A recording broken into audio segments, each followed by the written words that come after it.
What's up guys, this is Keith with Cyber and You again. We're going to quickly go over how to uninstall Homebrew on the Mac. If you watched the previous video, you simply go to brew.sh to install Homebrew.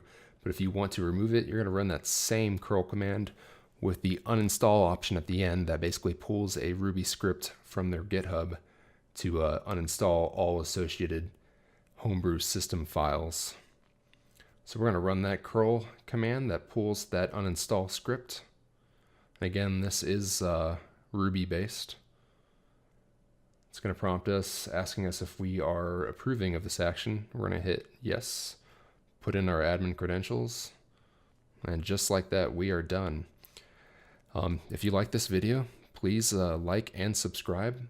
Also, check out cyberandyou.com for the latest podcasts, blogs, video game reviews, gameplay, and a whole lot more. As always, thanks for watching.